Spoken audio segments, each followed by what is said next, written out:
Pirámides, templos, tumbas. Estas maravillas antiguas prometen secretos aún mayores ocultos bajo las arenas de Egipto. Ahora, la ciencia más puntera decodifica por fin la misteriosa tierra de los faraones. Con la tecnología moderna empezamos a vislumbrar cómo vivían los antiguos egipcios y la forma en que morían. En esta ocasión, los misterios tras el ascenso de una superpotencia. ¿Es posible que un nuevo descubrimiento explique por fin cómo se construyeron las pirámides? El papiro nos ofrece la pieza final del rompecabezas. ¿Revelará la tecnología de reconstrucción el verdadero rostro de la poderosa reina de Egipto, Cleopatra? ¡Oh, Dios mío! No es esa belleza tan maravillosa. ¿Logrará el análisis de ADN desvelar los orígenes del antiguo pueblo egipcio? Esto es algo que no hemos visto nunca. Esto lo cambia todo. Pistas desenterradas. Indicios perdidos en el pasado reexaminados. Objetos valiosos observados a la luz del siglo XXI. Estos son los enigmas de Egipto. El antiguo Egipto. Una de las civilizaciones más duraderas de todos los tiempos. A lo largo de más de 3000 años, Egipto florece, convirtiéndose en la primera nación del mundo y en una superpotencia de la antigüedad. Para comprender cómo surge esta gran sociedad, examinamos lo que ha dejado tras de sí. Y no hay un símbolo más potente del poder de esta civilización que las grandes pirámides.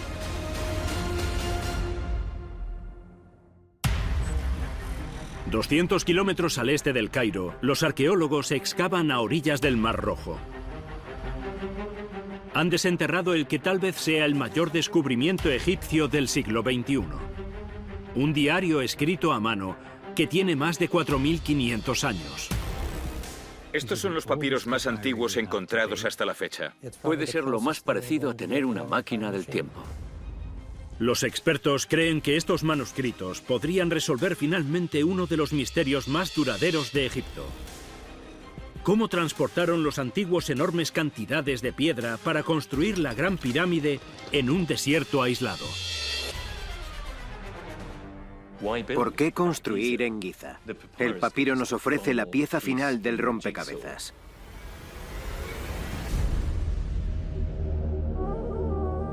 La Gran Pirámide.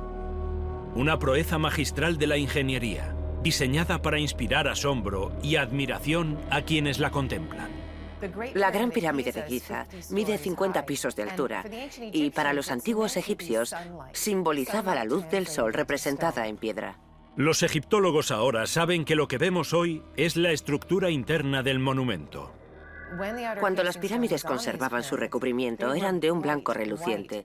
Cuando la luz del sol se reflejaba, deslumbraban con un brillo cegador. Bajo las órdenes del gran faraón Keops, comienza la construcción en el año 2580 a.C. y tarda décadas en terminarse.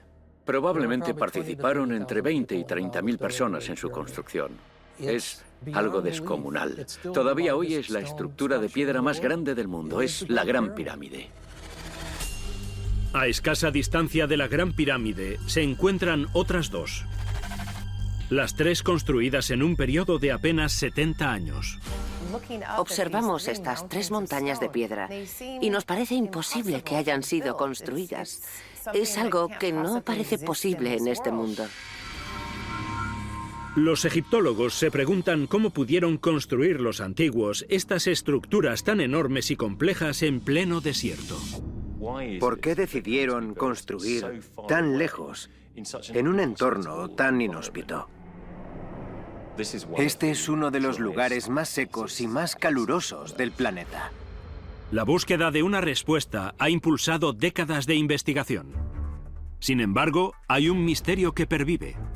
Los arqueólogos saben hace tiempo que parte de la piedra utilizada en la construcción de las pirámides procede de dos yacimientos remotos: Tura, a unos 24 kilómetros de las pirámides, y Asuán, a la enorme distancia de 800 kilómetros.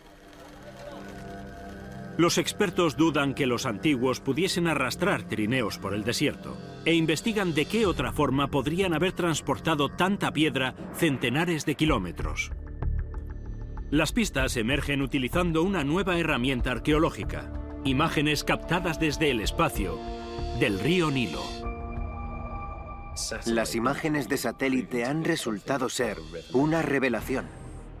Pensábamos que el río Nilo está donde está y que siempre había estado ahí. Pero las imágenes de satélite nos demuestran que no es así y que en realidad puede haberse movido con el tiempo. Si ese río se mueve centenares de metros, entonces nuestra comprensión de la relación entre los monumentos arqueológicos y el río se transforma completamente. Los egiptólogos empiezan a considerar una posibilidad asombrosa. Las piedras de la Gran Pirámide de Giza podrían haber sido transportadas enormes distancias en barco por el Nilo.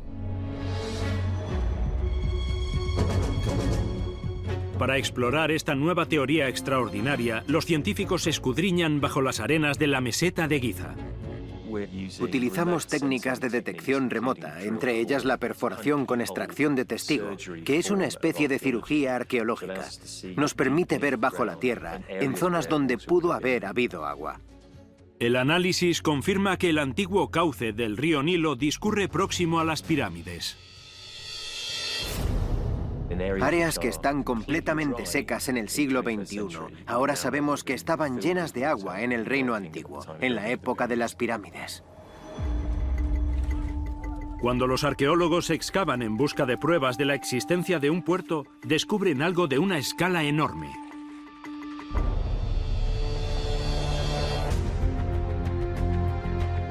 Un puerto que medía aproximadamente 450 metros de largo por 400 de ancho. En aquella época era una propiedad con vistas al mar. El puerto de Giza era probablemente el más grande del mundo entonces.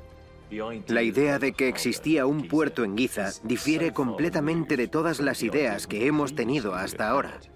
Ahora sabemos que llegaron en barco por el agua.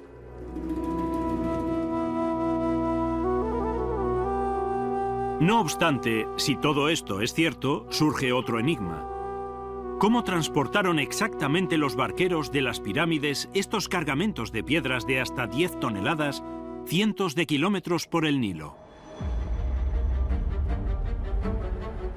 En 2013 aparece la pieza final del rompecabezas. Al excavar más de 30 cuevas en forma de panal a orillas del Mar Rojo, los arqueólogos descubren manuscritos magníficamente conservados, los papiros más antiguos del mundo. Puede que veamos estatuas de oro o figuras colosales en otros lugares, y que unos fragmentos de papiros no parezcan muy emocionantes, pero lo importante son las palabras. Lo que nos cuentan nos aporta mucho. Traducidas las escrituras, los expertos concluyen que se trata del diario de un hombre llamado Merer, un inspector de transportes que dirige un equipo de 40 miembros que trabajan en la Gran Pirámide. Es el diario cotidiano de una persona que claramente participó en la construcción de las pirámides. Es verdaderamente extraordinario y algo inesperado. Los diarios de Merer revelan con sumo detalle cómo discurría el largo viaje de las piedras de la pirámide desde la cantera. Merer viaja desde el Mar Rojo hacia el oeste, hacia Giza, y se detiene en la zona de Tura, que es un lugar bien conocido por ser cantera de la mejor piedra caliza que se utiliza como capa final, como revestimiento de las pirámides. Confirma que es el Nilo el que hace posible que la piedra llegue hasta la zona, y eso explica por qué Giza es elegida como lugar para la construcción de las pirámides. Como única fuente de primera mano conocida que relata cómo se desarrolló la construcción de las pirámides, estos manuscritos demuestran que sin las aguas del Nilo, uno de los grandes elementos arquitectónicos de la humanidad no habría sido posible.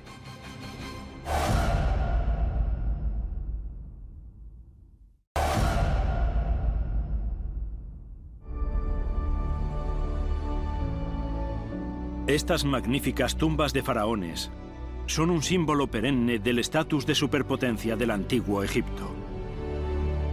La fuerza motriz que impulsa la supremacía de la nación, los faraones, dioses vivientes, señores de todo Egipto, comandantes supremos que mantienen el equilibrio, la justicia y el orden cósmico. Pese a toda su influencia y fama, muchos siguen siendo un enigma. Cleopatra, la reina más famosa del antiguo Egipto y la seductora por excelencia. Es una extraordinaria mujer fatal. Hoy, la tecnología de reconstrucción facial podría arrojar luz sobre un descubrimiento que ha desconcertado a los expertos durante décadas y revelar a la Cleopatra real, una gran belleza o una dura líder. Tenemos estos dos rostros contrapuestos. ¿Cuál es la Cleopatra real?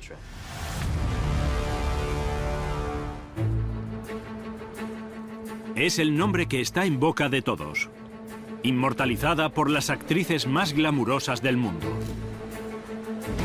Cleopatra para nosotros es Elizabeth Taylor. Una mujer muy glamurosa y sensual. Juega con los corazones de todos los romanos que se le acercan. ¿Pero realmente era así?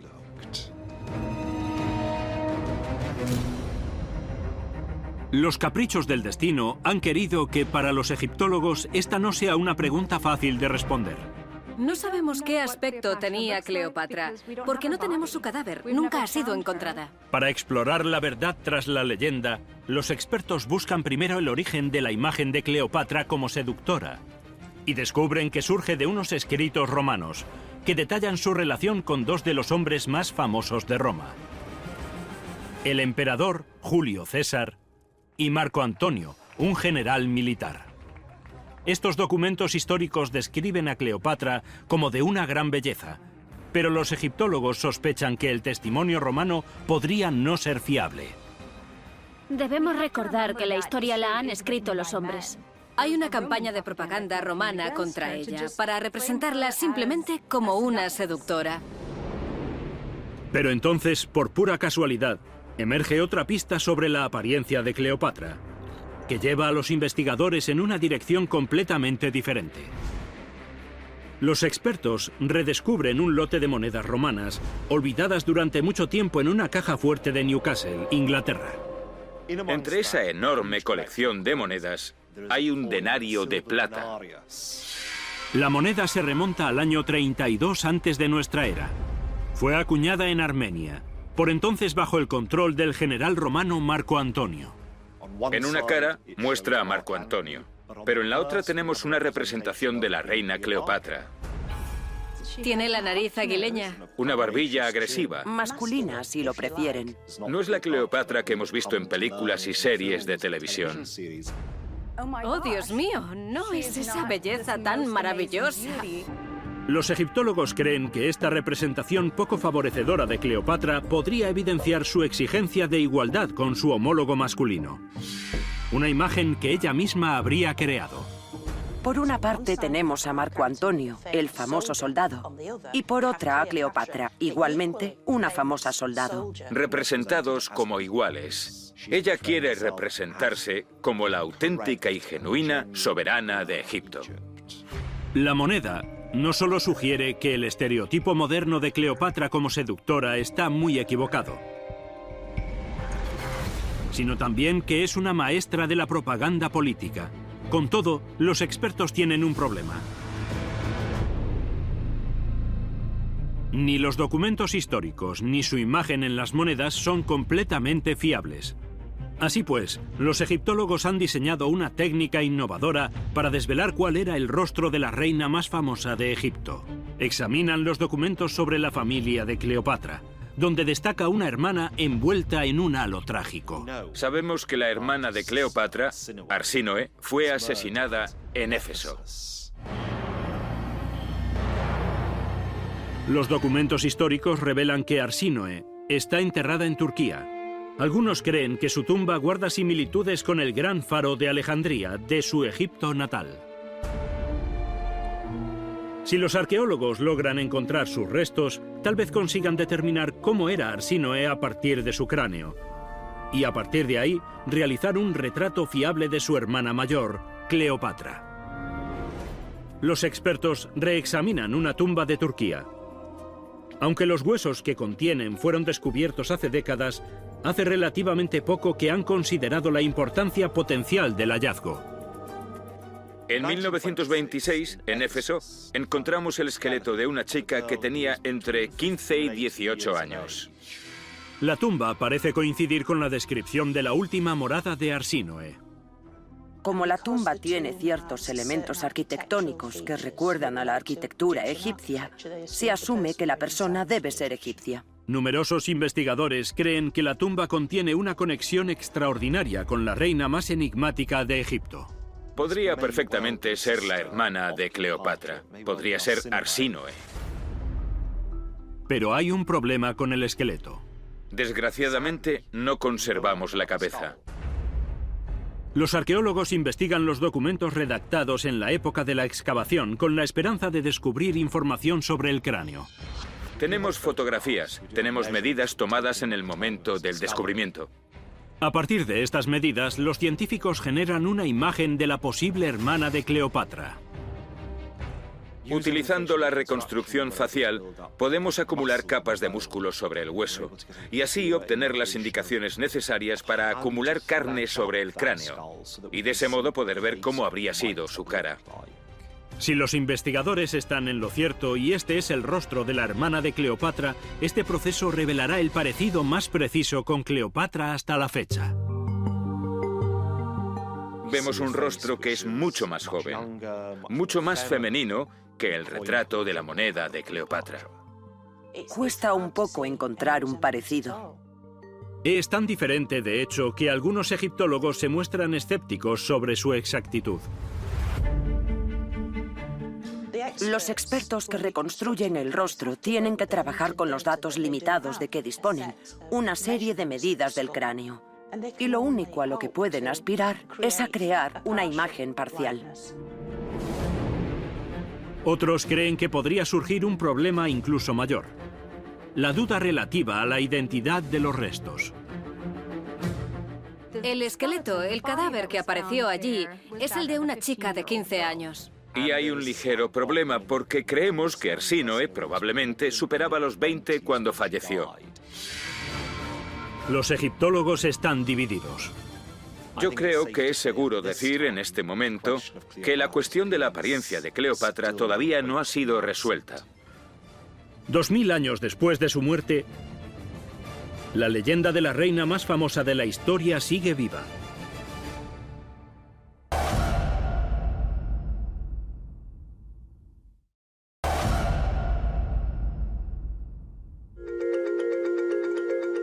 Sea cual sea la verdadera identidad de Cleopatra, sabemos que ella y los faraones que la preceden gobiernan con gran autoridad. El origen de su poder, la creencia de que son el vehículo entre el ser humano y los dioses. El camino de la civilización del antiguo Egipto sigue los deseos de los faraones, donde quiera que lo lleve.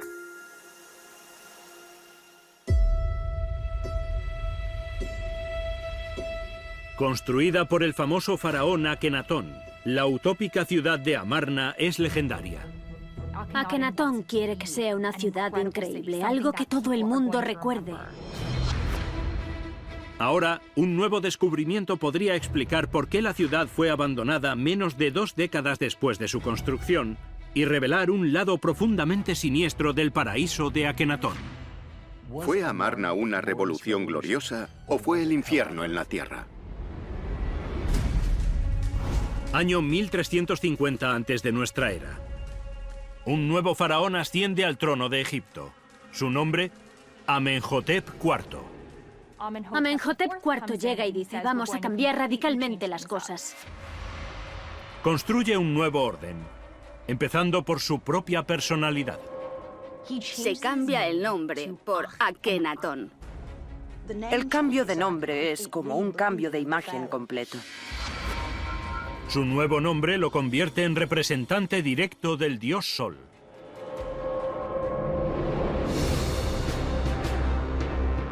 Con su esposa Nefertiti a su lado, revoluciona la religión de Egipto y elimina todos los dioses a los que adoraba su pueblo, salvo a uno. Con este paso radical, Akenatón reescribe todo el sistema de creencias de la nación. Akenatón anuncia a todo el mundo que se propone cambiar la religión y que tendrán que pasar de adorar a centenares de dioses a adorar solo a uno.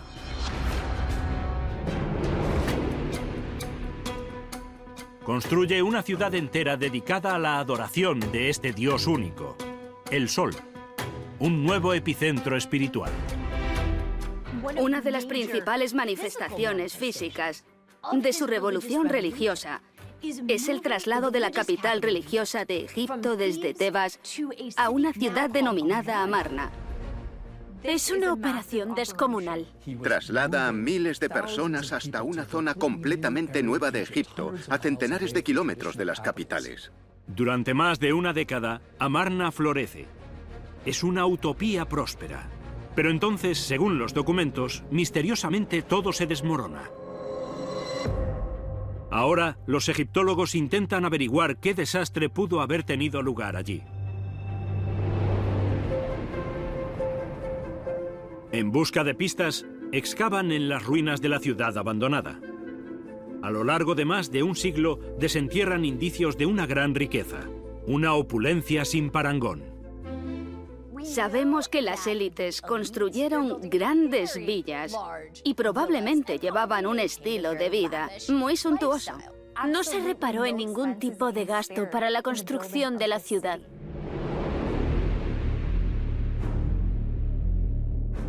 Los hallazgos parecen confirmar que las vidas de las personas de Amarna son exactamente como sugiere la leyenda.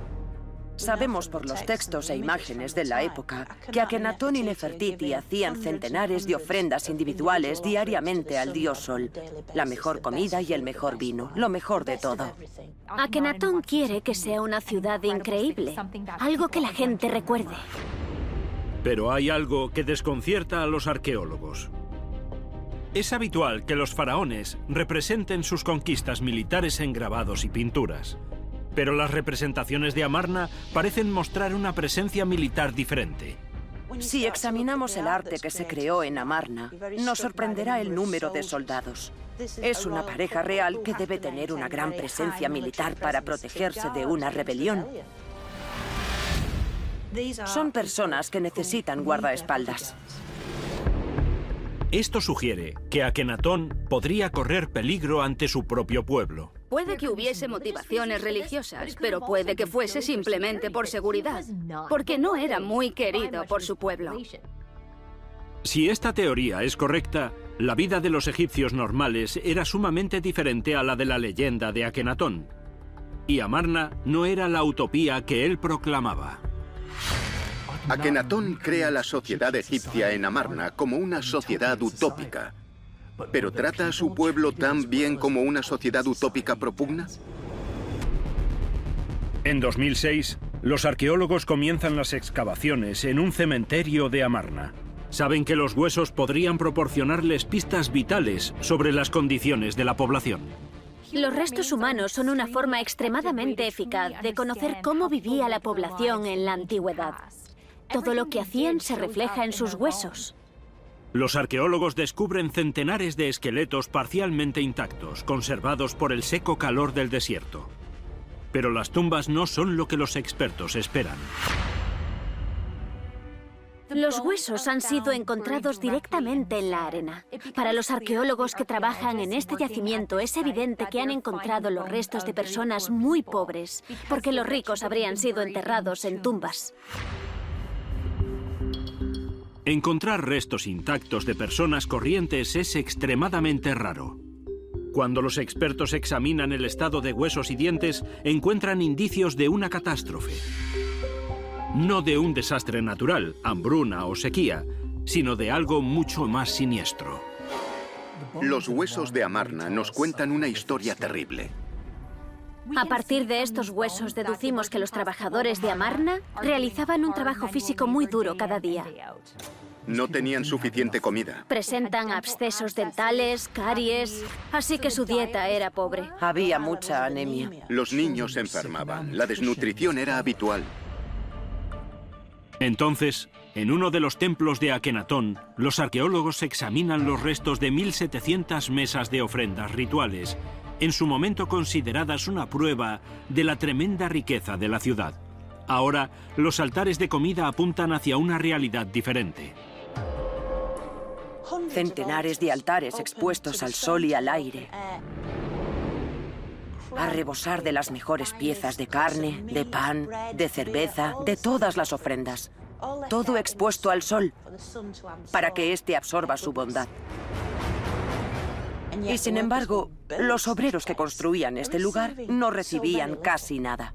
Pensábamos que pretendía crear una especie de sociedad utópica y que trataba a su pueblo muy bien, pero las pruebas no indican eso.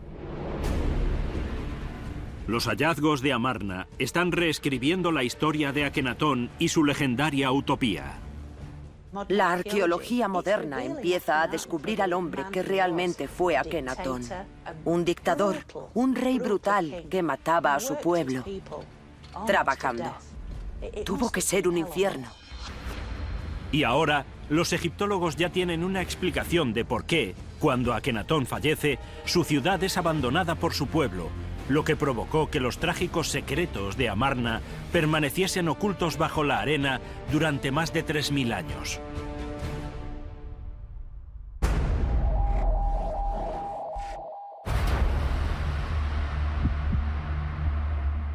Amarna revela que la prosperidad de la civilización egipcia tiene un enorme coste para el pueblo llano.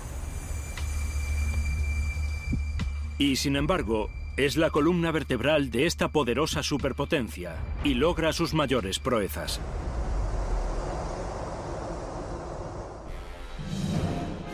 Las monumentales pirámides de Giza ocultan un secreto eterno sobre los hombres que las construyeron. ¿Quién hizo el trabajo? ¿Quién movió las piedras?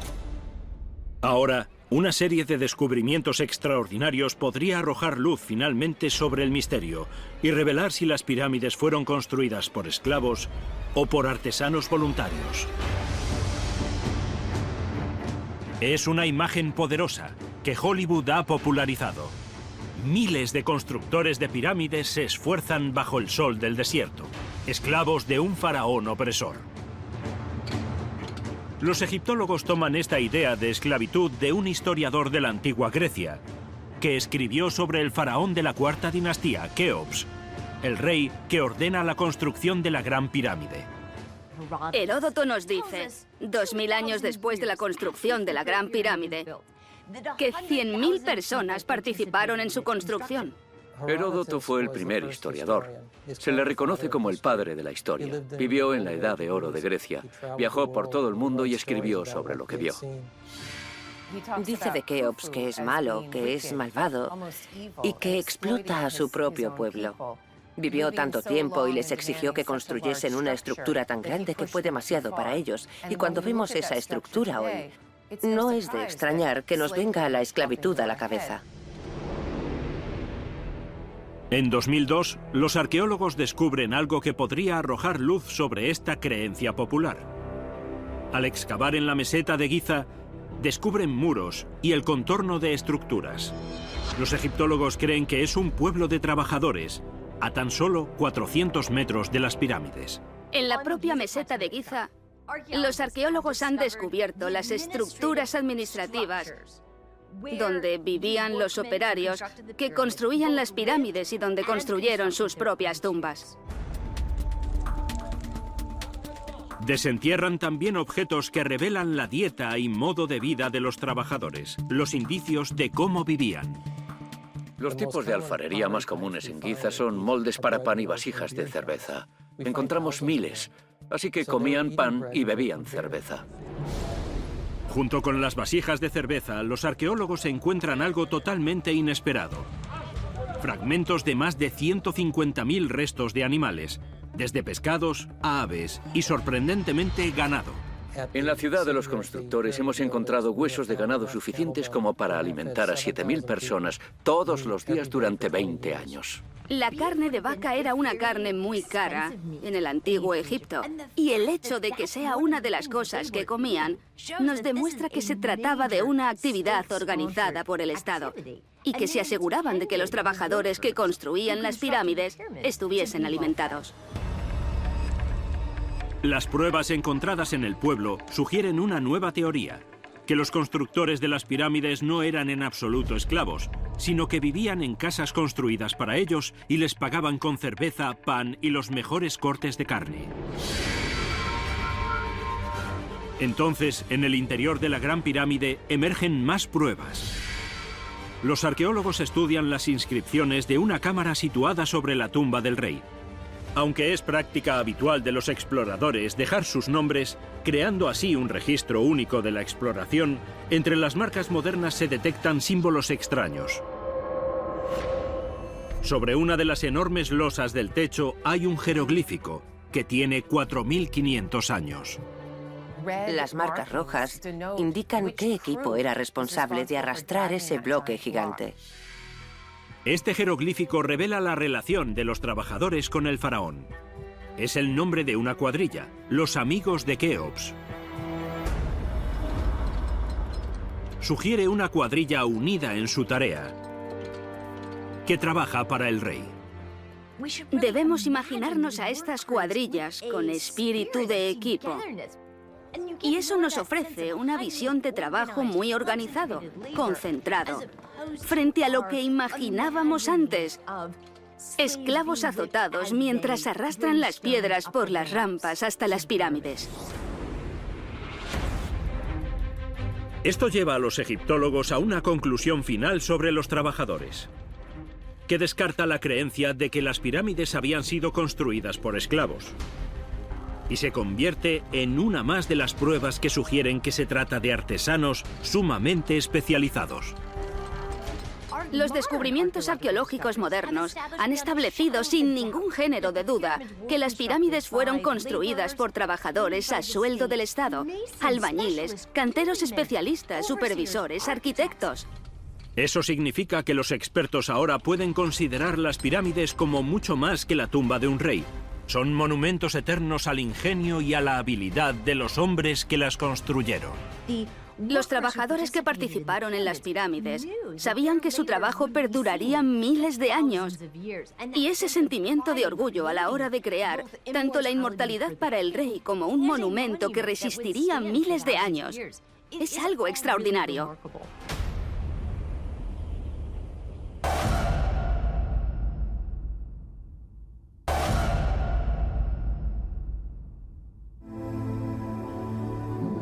Las pirámides apuntan a una verdad extraordinaria sobre los hombres reales que construyeron los monumentos de piedra más grandes de la Tierra. Sin embargo, puede revelarse algo más examinando los restos de los propios antiguos. La población del antiguo Egipto es tal vez la más legendaria de la Tierra. Ahora, el análisis de unos restos de 3.000 años de antigüedad podría arrojar luz sobre sus orígenes y responder a una vieja pregunta. ¿Quiénes son los antepasados de los egipcios? El ADN antiguo ya nos está ofreciendo pistas que nos abren las puertas a saber quiénes eran realmente. ¿Cómo consiguió este grupo de personas extraordinarias sentar la base para la creación de una superpotencia? Hace más de 100 años había teorías de que la civilización del antiguo Egipto no era originaria del Valle del Nilo, sino que había sido introducida desde el exterior. Algunos estudiosos creen que esta influencia exterior podría tener su origen en la civilización más antigua, Mesopotamia, en el actual Irak, a más de 1.400 kilómetros de Egipto. Se sugirió que individuos de Mesopotamia llegaron a Egipto y fueron el catalizador que permitió a los egipcios crearse a sí mismos. La teoría sugiere que esta migración desde Oriente tiene lugar antes incluso de la creación de Egipto, hace más de 5.000 años. El problema es que los egiptólogos no encuentran indicio arqueológico alguno que las respalde. En el transcurso de los años, la teoría sobre la llegada de los mesopotámicos se ha descartado. Otra teoría emerge cuando los expertos investigan una dinastía más reciente. Examinan el valle del Alto Nilo y la frontera sur de Egipto. En los 60 y 70 surgió un interés renovado por Nubia. La antigua Nubia se encuentra en la zona sur del desierto del Sáhara, que pertenece a Egipto. Los expertos estudian jeroglíficos nubios que se remontan al año 700 a.C. en busca de indicios de que estos pueblos pudiesen haber emigrado a Egipto.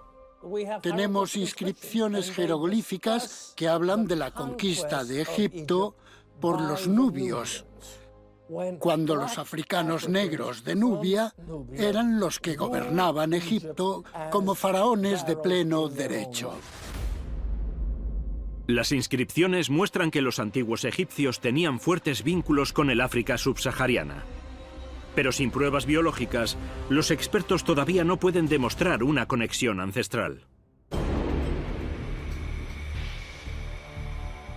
Consultan los últimos estudios en genealogía y utilizan los datos del análisis de ADN de los egipcios actuales. Investigan con momias encontradas en el siglo XIX en una localidad del norte de Egipto, Abusir el-Melek. Este estudio comprende el examen de 150 momias de este único yacimiento y el análisis de su ADN. Como el origen de las momias comprende un periodo de unos 2000 años, desde el año 1830 a.C., los científicos disponen de un amplio campo de muestreo. Realmente es el primer estudio científicamente creíble que nos dice algo sobre los orígenes de los antiguos egipcios. Pero existe un problema. Cuando se descubrieron las momias, el código genético todavía no se comprendía adecuadamente. Los arqueólogos no se imaginaban que esas momias se analizarían 100 años después. Por tanto, las transportaron a Europa sin protección. Ahora, los expertos creen que podrían estar contaminadas. En aquella época, evidentemente, nadie pensaba en el análisis de ADN. Y todos los que tocaron las momias dejaron restos de ADN. Las muestras contaminadas podrían introducir otros perfiles genéticos en el estudio y alterar los resultados. A pesar de las dificultades, los científicos han aislado el que creen que es el código genético antiguo a partir de núcleos celulares. De las 150 momias analizadas, hemos recuperado ADN de 90 de ellas. Pero solo 3 contenían el genoma completo, el ADN nuclear.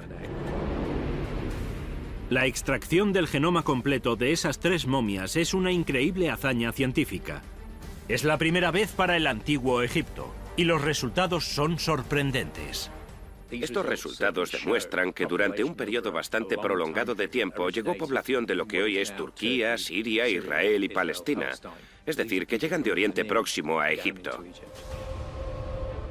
Eso significa que las momias de Abusir el-Melek tienen un vínculo genético en el pasado con sus vecinos mediterráneos del este.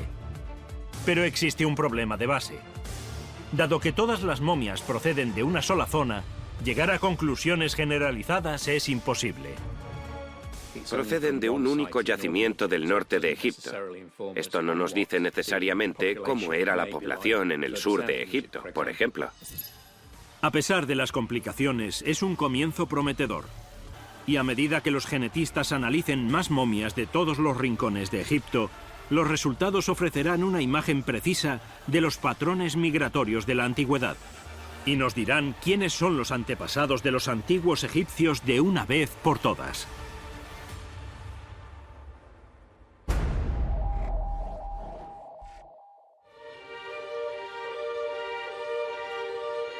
Explorar no solo quiénes son los antiguos, sino cómo son, requiere una táctica diferente. Los expertos deben decodificar los detalles íntimos de los trabajadores egipcios corrientes, examinando los objetos extraordinarios que han dejado tras de sí.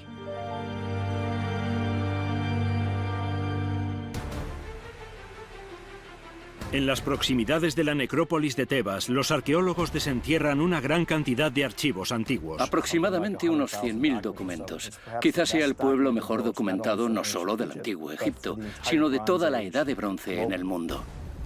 Los documentos muestran cómo organizaron los trabajadores egipcios la primera huelga del mundo y revelan si tuvo éxito o fracasó. Año 1170 a.C. El faraón Ramsés III gobierna Egipto durante la tumultuosa 20ª dinastía. No es un reinado tranquilo. Sufre varios intentos de invasión desde diferentes lugares, desde los libios hasta una confederación de pueblos mediterráneos, los pueblos del mar, y que él se muestra muy orgulloso de haber rechazado. Parece haber sido un faraón muy poderoso y exitoso.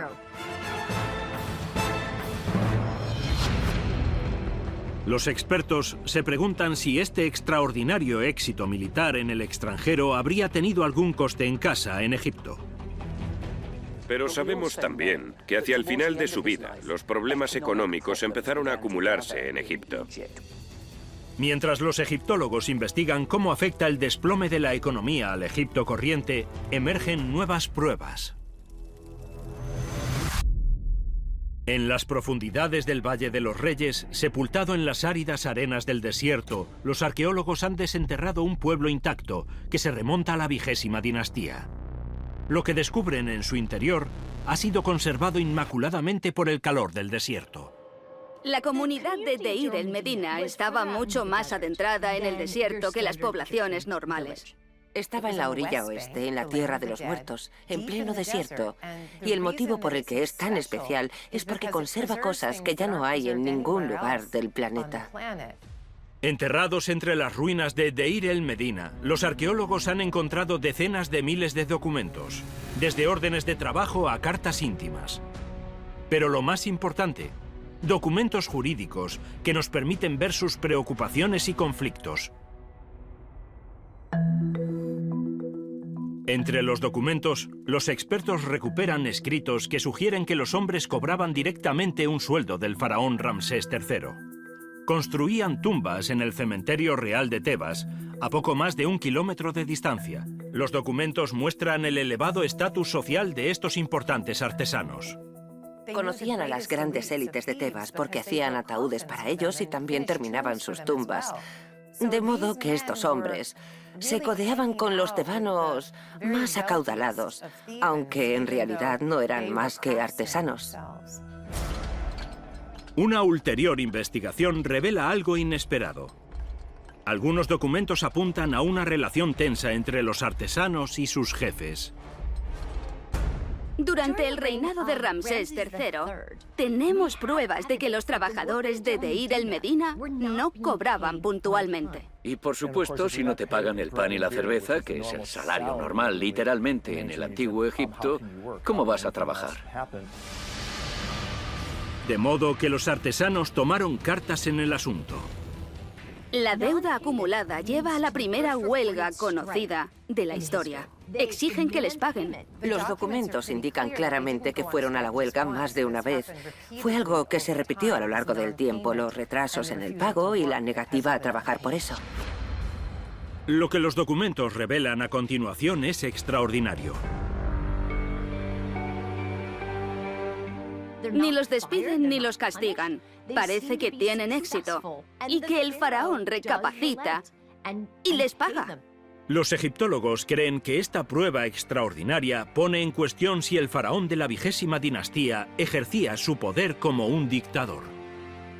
El rey está limitado constitucionalmente por la sociedad, de modo que los límites del poder regio son muy reales, incluso en el antiguo Egipto, a pesar de la percepción que tenemos de que el rey era una especie de dictador. El cúmulo de documentos encontrados en Deir el-Medina nos ofrece una imagen detallada de las personas que construyeron el antiguo Egipto. Aunque el mundo del antiguo Egipto difiere bastante del nuestro, son seres humanos.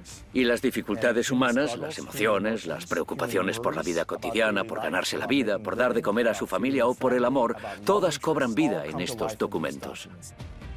Es un descubrimiento que reformula la relación entre el trabajador normal y su faraón.